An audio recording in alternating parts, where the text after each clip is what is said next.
Hey everyone, welcome back to Awkward Sports. I'm Harrison, that's Josh, and this is another Awkward Sports podcast, college basketball edition. Harrison, we're going to dive in and talk a lot about what went on today in the college basketball landscape and how Florida has fared up to this point. So I turn on the TV, we're about 2 minutes into the game, and there's obviously a stretcher out on the field on the court, and they cut to Todd Golden. He's obviously in emotion. My first reaction is who's hurt because I just turned it on. They hadn't said. Turned out to be Micah Handlockton. Prayers up for him. I will touch on him more later in the episode as we go down throughout the analysis here of Gator basketball. So one thing that I've kind of noticed, you look at last year's team in Todd Golden's first year. They don't make the tournament. This year, you see drastic improvements. He crushed it in the transfer portal during the offseason, and they do really well at home. They do really well in the quad 2 to quad 4 category. And I am very proud of this team and how they've been able to make that leap from one year to the next. You see the growth, you see the improvement. Now, there is an underlying theme here. And again, this is only year 2, so this is something that you should still take with optimism, not as, even if it doesn't sound as optimistic. Todd Golden, he came from San Francisco. I remember watching him coach the San Francisco Dons in a tournament game. I just happened to watch, didn't think anything of it at the time because obviously I didn't know he was going to be the next Gator coach. They came up just short in that first round game, but I felt like that team fought hard. You look at Florida basketball this year, Harrison, and it just kind of felt like the underlying theme was almost for Florida Gator basketball. They were one loss from a perfect record at home. They were one loss away from a perfect record in the quad 2 to quad 4 category. They were one loss shy of single-digit losses throughout the regular season in the SEC. And now they were one loss from winning the SEC championship.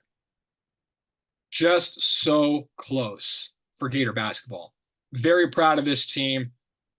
The thing that I wanted to highlight here, even though they hadn't gotten over the hump in any of these circumstances that I just point out, is that Florida basketball feels relevant again. It hasn't felt like that for about 6 or 7 years. And the last time that Florida even made an Elite Eight, they did not even make it to their conference tournament championship game. The last time Florida Gators basketball won the SEC tournament was 10 years ago in 2014. And that team had a burden, and that team was expected to win because they had a perfect SEC record, and that was a Final Four team, a special team. This team here, Harrison, has all the makings of a team that can make a deep run. But right now, they looked exhausted. They looked like they played 4 straight days of basketball because they did. Look, the best way to describe it was that's so close. I want to take it a step further. Think about how so close they were. You mentioned that one loss at home, that loss to Kentucky. You think of so close that first time they played Bama. Yes, they won they won 2 since then, but that's another example of a close loss. I think also you have to look at what their road record is too. They were 3-7 this year. While a neutral site game is technically not an away game, it's a not at home game. This is a team that while they made it to the championship game, they definitely had their struggles. They fell behind against A&M, managed to pull off the comeback. Georgia definitely scared everybody in that first game. It's a team that knows how to rise to the occasion for sure. And look, Auburn is a great team. They beat Florida in every way possible in this game. When I first was coming into this episode, I wanted to have like this is what cost them the game. I wanted to have that one stat ready. At first, I thought it was going to be pretty obvious. It was that 1 for 13 from 3. But then you realize it was pretty much just everything. They were 36% in field goal percentage. If that's the 3-point percentage, great. That would not have been enough, but you get my point. They just got dominated. Fair and square, like you said, they played 4 straight days. Not at home, you take it. But when you see how they played against Georgia, You see how they play against A&M. Yeah, they showed up for Bama, but they had already shown they could do that. Perhaps it was just one of those situations where Auburn lost at Florida and then realized it ain't happening again. It's just a team that sometimes also, going back to A&M and Georgia, they sometimes play down to the competition. Yeah, And and I think there's a good point there that you just made, especially about that, right? And I wanted to kind of dive in a little bit deeper on what you were saying because I think you're onto something here, and I think you made some pretty good points. Um, you look at neutral site being different. I believe before entering the conference tournament, they were 2-3 in neutral site games, which obviously isn't great. But then again, those games happen before conference play at the beginning of the season when your team is still figuring out how to gel. And then you talk about the close game against Georgia, right? You talk about how they entered.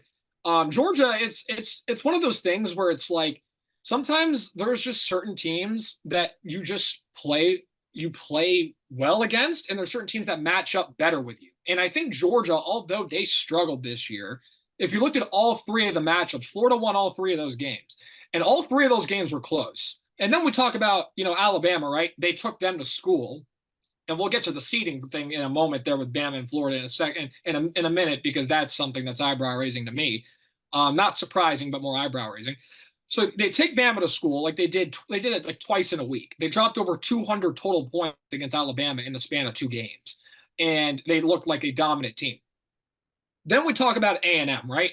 They were down 18 points to A&M. And A&M was, like I said, they were a tricky team. They're a team that's playing desperate. They're trying to win this game.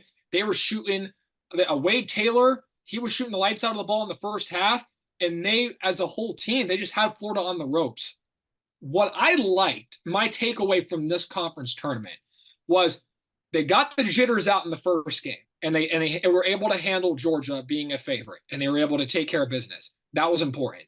They picked up right where they left off against Bama. They have their number. They just play really well against them, mainly because Florida is a very offensive team.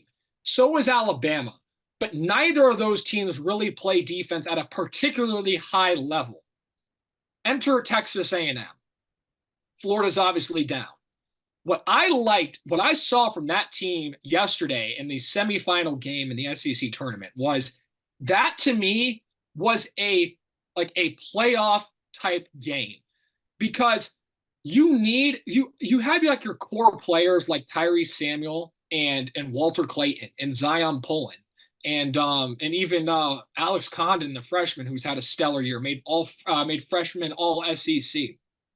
But then you have a guy named Denzel Aberdeen that comes off the bench and drops 20 points when he had 25 total points in the SEC all season long. It's those types of players that make the difference. Then we take into the Auburn game today, right? Thomas Howe, another bench player. He actually played pretty well today.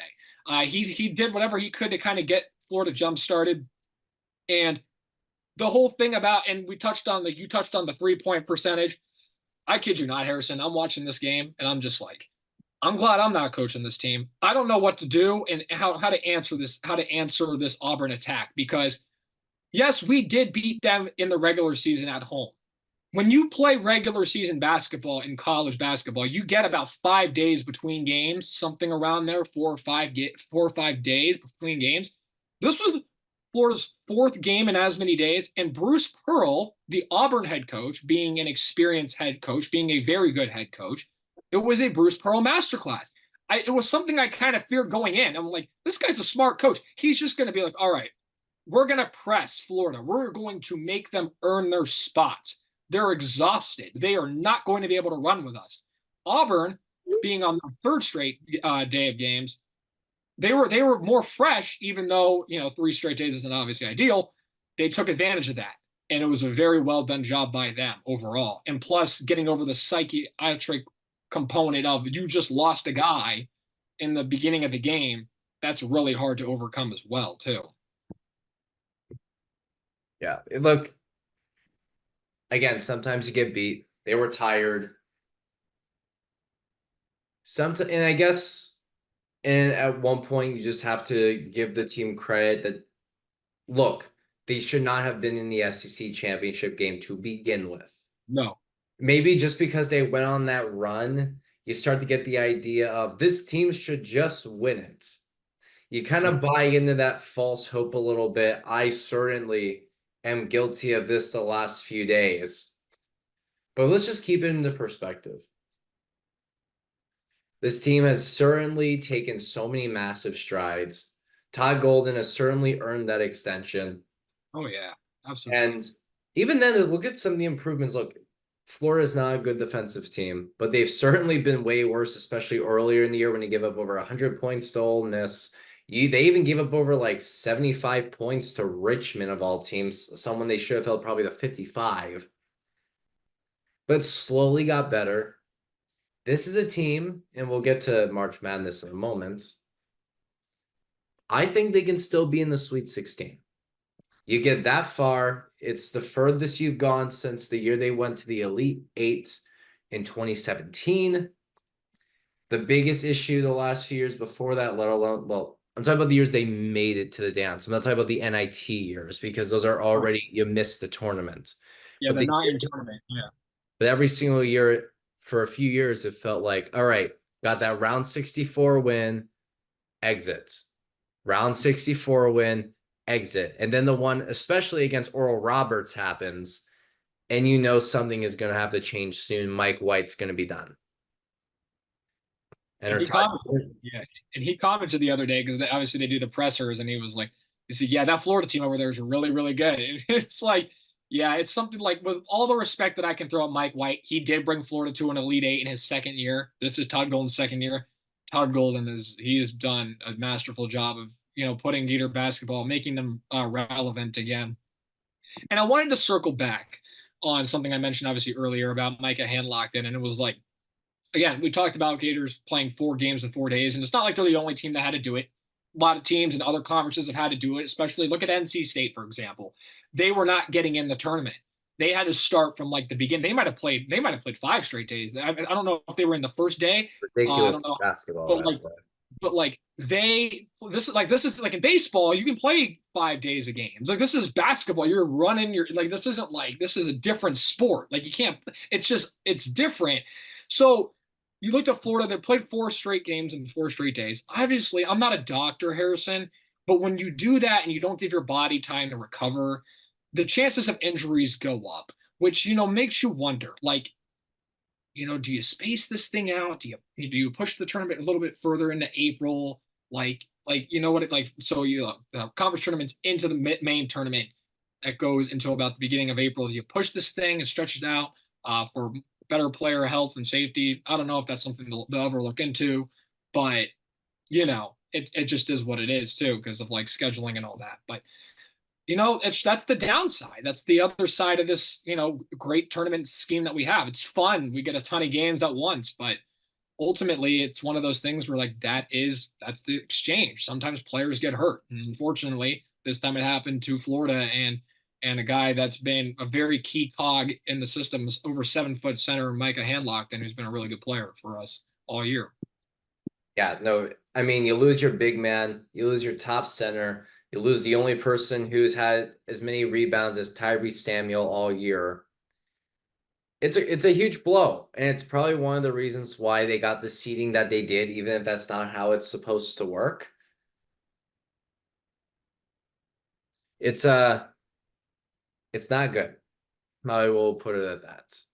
And you just mentioned seeding too. So let's talk about that, right? So we had obviously the games, the conference tournaments are now all obviously stored away and wrapped up. Selection Sunday, obviously they revealed the final bracket, what that's going to look like. And I mean, Harrison, I got to tell you, I mean, I've been glancing over this a little bit here. For the first and foremost part, I'm very happy that Florida is not in the same region as UConn. So keep us far away from them. That team is as good as they were last year, if not better. They're definitely well deservedly the overall number one seed.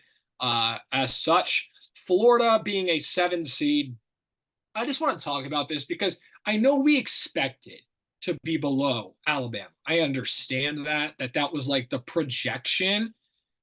I want somebody in that room to explain to me after what they saw over the past 8 days how Alabama is a better team than Florida. Just it's one thing if Alabama they won the first game in overtime due to some questionable things at home. Then the next game they lose by like 18 points, and then the next game they lose by 16 points. They weren't close. That's the point. Like not only Florida won those games, they made Alabama look silly in those games. So that's just something that it's kind of a head scratcher to me. Not only for Bama to be a higher seed than Florida, but to be 3 seeds higher than Florida. That I don't understand. Maybe it is to what you said. Maybe they did really factor in the hand locked and injury. I don't know if that's what they do or not. But it is what it is.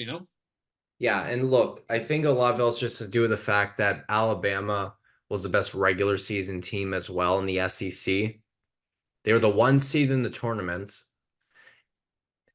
And yes, I they think, showed I up to, think sorry, I think they were two because Tennessee oh, with you're Dalton right. Connect. You're right. You're right.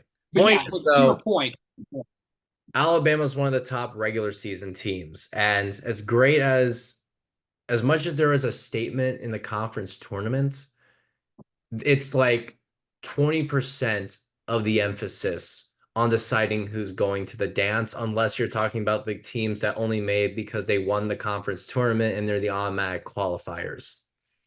So and remember, if you look from a regular season standpoint, Bama and Florida split. Bama's been ranked, Bama's a ranked team. Florida was ranked for like a week. Maybe I think it was just yeah, something one like week. It that. Yeah. wasn't even more than that. Then they lost to A&M and that was it. But no, sorry, it wasn't the loss to A&M. I'm thinking the loss to Vanderbilt. That cost them. That was and I think I think they factored that in because that was a tough loss, even though At the very last game of the season. it was a bad loss because also the way they lost that game too, like on a turnover inbounds, it was like it's a silly play, which they almost happened again in the tournament against Georgia, but they were able to evade it. But yeah, I mean, you mentioned especially like the automatic qualifiers, like obviously those obviously play a factor into the bubble and who's on the bubble teams. And, a lot of those teams got knocked out because of teams like NC State that ran the table.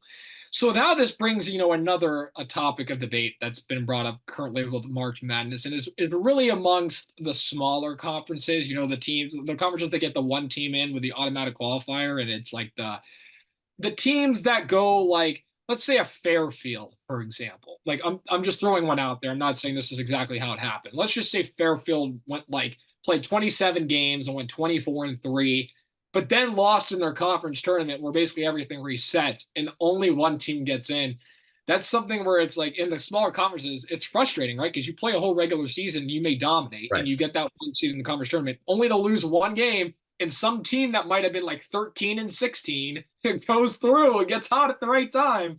It's definitely a weird system to think about. It's like that's March something that Madness brackets can be very weird. There's nothing like I know this was also this was a big thing that happened, especially in COVID, where like a lot of teams were making the dance with a losing record when other teams clearly much better records, but were in smaller conferences, led the teams getting the benefit of the doubt. And of course, the losing record team gets bounced in the round of 64 because, of course, they did. They could barely win in the regular season. But that's always been a frustrating aspect. Like you mentioned these smaller conferences, and it's like, look, they can barely make the tournament winning as much as they can, even as the top seeds.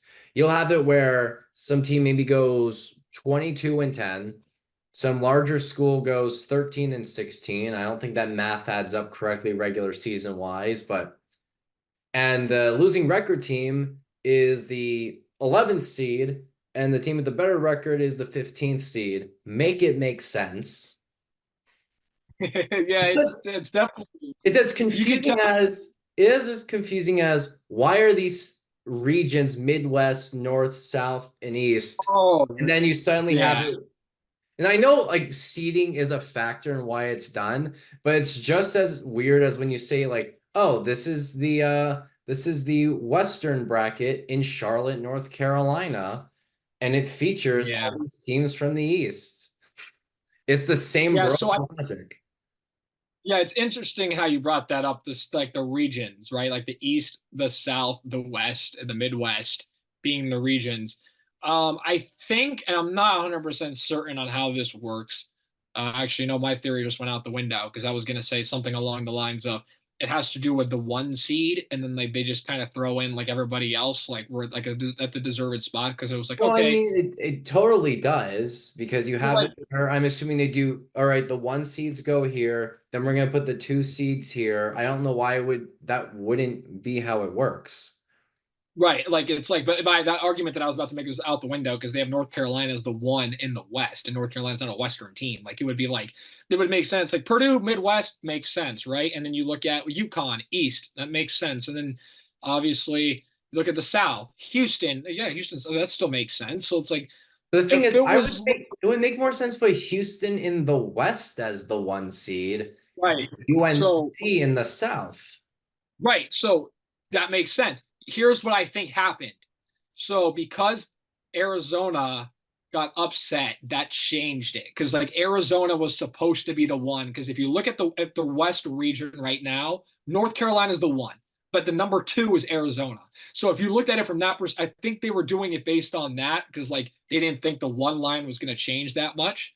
But I think it has something to do with that. But then again, at the end of the day, it'll be interesting. Another, Then you also have Baylor at 3. Like yeah, every 2 and 3 seed for the region makes sense. And you have Alabama at 4.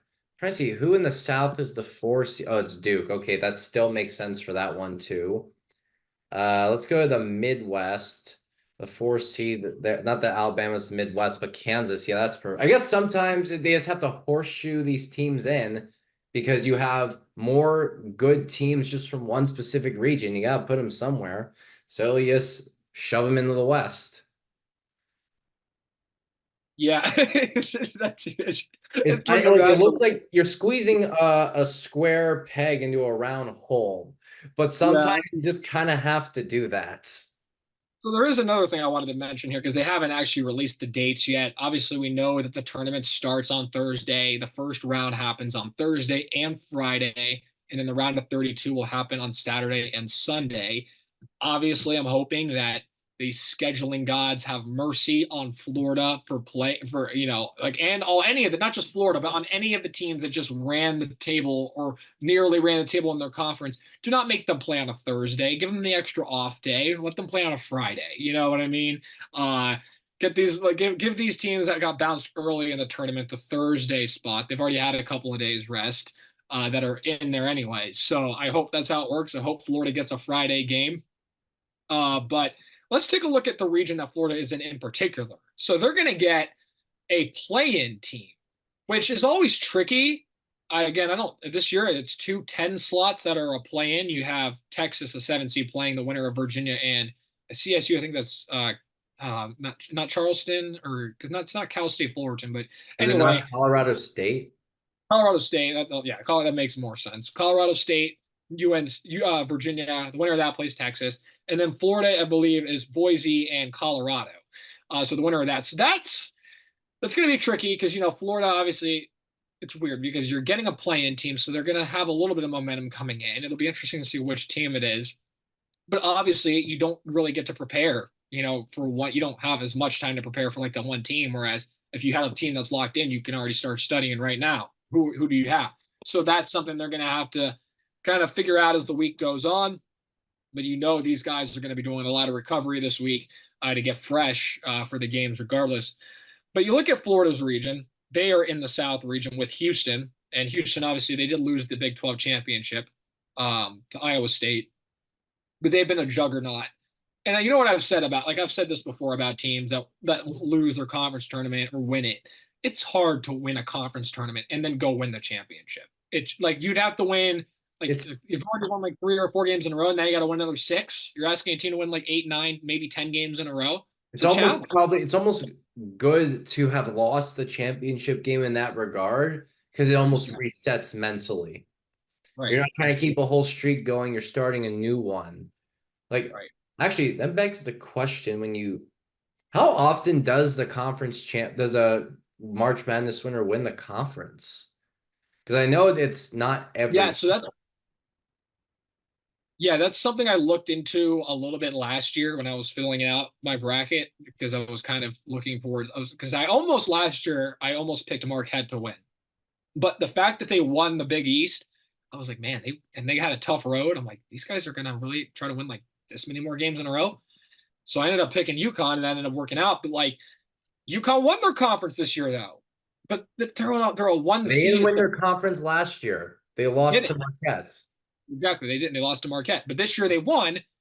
But they're also a one seed. But it's also the first time in their history that they've been a one seed or the number one overall seed at least. So they get Stetson. That's a Central Florida school. Shout out Stetson, but also possibly, rest in peace. I'm sorry that you guys got dealt UConn, but at least they're happy to be there. Tennessee, you know what reward they get for losing in the SEC early? They get St. Peter's. They get the Cinderella of last year. So who knows if St. Peter's capable of putting together, maybe not another run, but putting together just another win. We saw Loyola do it. They went to the Final Four one year, and then the next year they still upset Illinois, who was a top seed, in at least to move on to the next round. So that could be a possible upset to watch because St. Peter's has been there before and they've done it. So who knows? Yeah. By the way, I'm looking at the conference tournament champions to see how that works out. And I'm going back to 2016 because that's as far as I got while you were still talking. Let's see. Kansas 2 years ago won the conference tournament. Villanova in 2018 won the conference tournament. 1, 2, 3, 4, 5 other instances have had it where the winner of the national championship did not win their conference tournament. They might have won their conference regular season, but that's not the same thing. Harrison, we just got the times. The times just came in. We were talking about this earlier, hoping Times Florida was came in. that we were hoping that it updated on my app here at least. So according to Tournament Challenge, Florida will be playing on Friday, not Thursday. So that's a Good. I will say this. I kind of expected it just because they're getting a play-in team. And you got to give the play-in team some time to travel out of Dayton to get to where they got to go, so turning that around was a little bit also tighter as well. So Florida will play Friday. That's huge. I think that extra off day is going to be a big deal. They had 4 straight days. Now they have 4 straight off days to get this thing right. And again, this isn't a team that many people thought was supposed to be here. We were wondering for a while during the regular season if they were even going to be a tournament team. They were a bubble team early on because even though they were doing really well in the quad 2 to quad 4 category, they were not winning in quad 1. I think they started like 0-4, 0-5 in quad 1 games. It was a rough start. But as the season went on, they beat Kentucky, they beat an Auburn. And that's when that day when they beat Auburn at home was kind of when we knew that they were going to be at least in the tournament. And then as they turned it up down the stretch, won a couple of key games and then made a run in the SEC tournament. So it was a good turnaround for them. They're going to be the favorite, obviously, in the first round. If they were to win, they're going to play the winner of Marquette versus Western Kentucky. Obviously, 2 completely different teams and two completely different sets of expectations. But again, it's March Madness. Every year, it seems like upsets are more of the norm than they are the year before. I mean, we had for crying out loud, UConn won it last year as a 4 seed. We had a 7. I think it was FAU was a 9 and San Diego State was an 8 and UConn was a 4 and Miami I think was a 6, a 5 or a 6 that they played Drake in the first round and they made that run or something like that. And it was nobody saw that either. So we could have another year like that, or maybe this year the Blue Bloods will reinstore power. In the Which men's happened just a couple of years ago when Kansas won. That was a blue blood all the way. Yeah, what was it? UNC, Duke, Kansas, and then Villanova was the Final Four. I believe, yeah. I'm very impressed that you remember the Villanova one because, yeah, I do remember because I remembered Kansas played North Carolina in the final game. Yes, and And then UNC my Duke was biggest the gripe, Final Four with Coach K's finale. yeah, So I and mean, that was my biggest. it's proof it's just madness. One year it's the Blue Bloods, the next year you have FAU in the Final Four. Yeah, and that's something that was one of my gripes from that tournament a couple of years ago. I noticed it before the tournament even started. I knew it was Coach K's final year, so I knew that Duke was possibly going to go on a run because they're motivated to try to win one more for Coach K. And I noticed that I didn't think North Carolina was going to make it that far. I'm not going to stand here and say an Wait, 8 because one seed. day an 8th seed. I didn't think they were going to, but I did say this to one of my friends who was a Tar Heel fan. I said to him, why didn't they think this through? If they meet up hypothetically, they're going to meet up in the Final Four, not the championship. And like, that would have been so much cooler if they met up. But like, it was funny because then he like at the time he was like, "Nah, I think it was fine." But then he realized after they won, he was like, "Yeah, you're right. The season kind of felt over for us." But like, again, like you said, it's madness in a year. We just who even knows? I mean, you could do a bracket based on who you think's going to win. You can make another throwaway bracket doing literal coin flips and seeing what the like heads this team, tails this team, and seeing wow that how that turns out. There's a lot of fun different ways you can make brackets. Some people have done football. Some people have done reverse chalk, regular chalk, the coin flip method. It's fun. It's a great time of year. It's never been driven about star power, and it's just about teams that are trying to win. Um, in single elimination, that's what makes it crazy, and that's why it's just so different from Why it's professional basketball. madness. Like madness. I do want to quickly touch on the women's bracket here because obviously they're going to be gearing up as well, and I just want to kind of leave it Give at me this. South Carolina. I'm not gonna dive too much into this here. South Carolina is like always a machine. They now run the show in college basketball. Camila Cardozo is a spectacular player. Don Staley's a phenomenal head coach. They're all carving out their legacies there. South Carolina, I believe, will be without Cardozo in the first game because of an ejection that happened in the SEC tournament championship against LSU. But again, this shouldn't be a problem for them in the first round. It's a 16 seed. I know in the men's side, only twice a 16 seed's ever won. I don't know the stat for the women's side. I can't imagine it's more. I can't even imagine it's happened once. So I think South Carolina will be fine there. Caitlin Clark, obviously, people are Last talking about chance. she needs to add a title to her resume. That's what people are saying. If people want to call her the greatest ever, I roll my eyes at it because it's just college sports, you know. But I also understand. So the Caitlin Clark story will be good to watch. South Carolina's a spectacular team, and again, I mean Stanford with Cameron Brink and their coach actually took over on the all-time wins list, passing Coach K. So like the Stanford women's basketball coach and forgive me, I forgot her name if you want to look her up, but she's now all-time winningest basketball coach at like any level, like for men's, women's, even NBA. It's a spectacular feat there. For Tara Stanford and Vanderveer. Sarah Vanderveer, exactly. Yeah, so another great team there to watch. So be sure to tune in to all of them. It's spectacular, obviously. The women's tournament, the men's tournament. It's going to be a great couple of weeks of just pure insanity. You know, it's March Madness. What can you do? You're gonna have a lot of fun. We're gonna make our brackets. I'm sure we'll do an episode as well where we reveal them. Why'd you pick this one? Why not? It's March Madness. It's a crapshoot.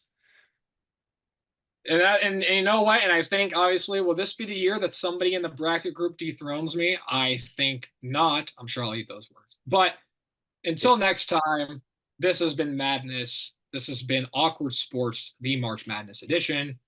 Again, I'm Harrison. That's Josh. And we will see you next time.